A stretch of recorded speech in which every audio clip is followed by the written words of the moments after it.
Hello everybody, it's Douglas Scott McCarron again. This is a movie related video. I recently got a Jib Crane. For those of you who don't know what that is, a Jib Crane, you may have seen in shots like movies or TVs where there's long arcing, it comes down from way up high and comes down. And you meet people, walking in, or it can also sweep horizontally. It's similar to what's called a slide. A slide kind of just slides across like this, but a jib crane kind of goes in an arc. So it's a very different setup. Now the one I got is a little unusual. It's got this little pole to the side of it that not only lets you go up and down and like this, but it also pivots the camera as you're going along.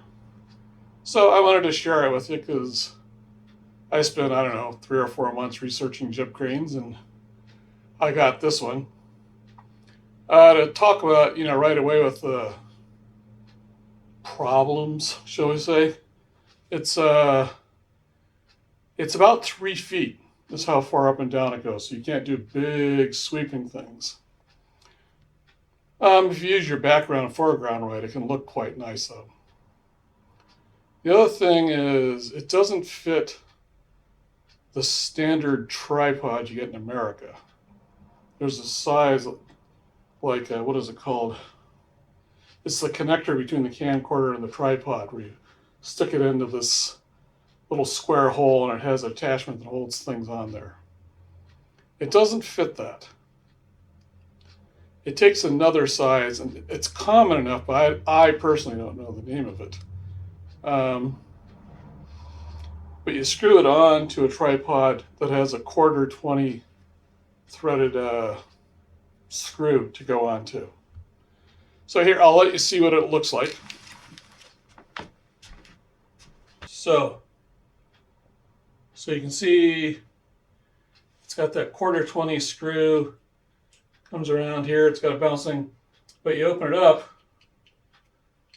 by twisting this, and then you drop your plate into it and screw on like this. I don't know what the name of this is, but I've seen them common, so I just want to make you aware that if you have a standard American tripod where you have that thing you drop the nut into and lock it on, this won't work. You're going to need a tripod that has that 1/4 screw, 1/4-20 screw. So, okay. So the nice thing about it is, you'll see this in a little bit. It has your rod that goes up and down, then it has this one on the side, and the one on the side has these 2 metal brackets that come out, and you set these little nuts about, you can line them straight up together.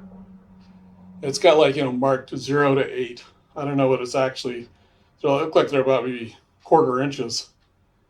But if you get them lined up, it tends to be kind of like a slider where it kind of turns the camera. But you can also do it where the one up toward the camera is out wide and the one near the tripod is close, and it makes the camera turn very differently. And then if you reverse them, it comes out very differently also. So I'm just going to show you it.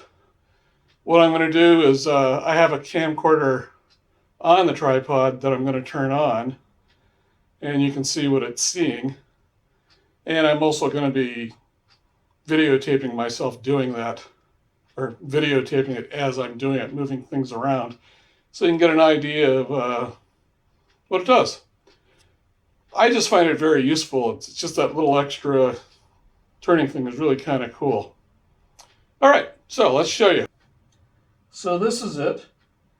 You can see there's a lot of light poles and electrical things around here. There's some dumbbells back there, weigh a few pounds. Come up here, you got this top bar. This actually pulls all the way up to here, but you loosen it with this knob. I've marked it with this tape so I know where to put it because I've got it balanced to this camera. It comes up here. This bar is the one that helps, with the up and down stabilization. If you watch so you can see the camera here, you'll notice how it it keeps flat as it goes up and down. That's the main thing about a jib. So as you raise the camera up and down, the shot stays steady. But, let me swing it here. Let's use the hands. This bar along here, this one is the one I was talking about. You can see how it comes out here. It's got these measurement marks. And what it does is it turns the camera. So I'm going to sit here and show you. I'm also recording with the camera, so you can see as I turn it, see it moving along. I'll show you here also what it's seeing. You'll see that the guitar is staying somewhat centered. If I played with this more, it would actually stay centered. But you can see how it's kind of sliding in a sense. So that's kind of cool. Now I'm going to go back here. This is like very rough. I'm going to, just a second here. There we go. Loosen this up and bring it all the way in and then tighten it. Now, this up here is all the way out. That's all the way in. And it's got more of a panning sideways to sideways. And you can also, do this thing where you go up and over like this. So like, if you started out, you're way down here looking at something on the ground and then you wanted to pivot up and look over, or if you had long away shots of buildings. So it does that. And now I'm going to reverse the thing at the back and move the one at the front over. It's hard to do with one hand. Excuse me. Tightening it up here.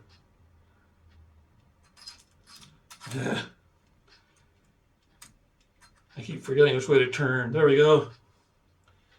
Okay. So this is kind of interesting. I'm going to try and get up here a little bit higher so you can see what's going on. But you'll notice the camera, come on, let's go, buddy. Camera is turning.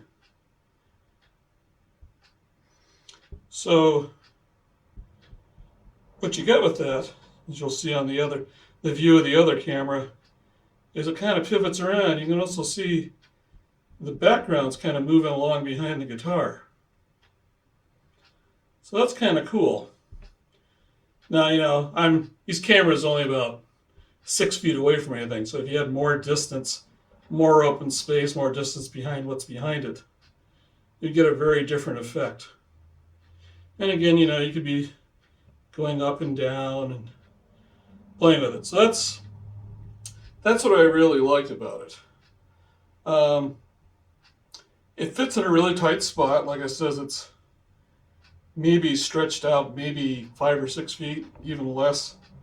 I'd say actually like 4 feet. So you have an arc of maybe 2 or 3 feet. And you can see you can get a pretty good sweep of things. And pivot. You can see how it's turning the camera. And as the camera turns, you can see the view out of the other camcorder pivots around. So that's handy. The downside is it's not a big one as far as up and down with the sweep, but it does that turn really well. And I've been really basic. You can go in and alter these two things and mess with them a lot and get very subtle effects. So I find it enjoyable. So if you want to contact me on Facebook, ask me where I got it, I think you should.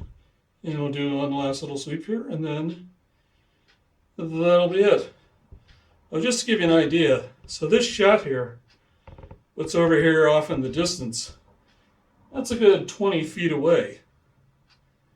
And And you come up, that's a corner into another room. Sweeps around.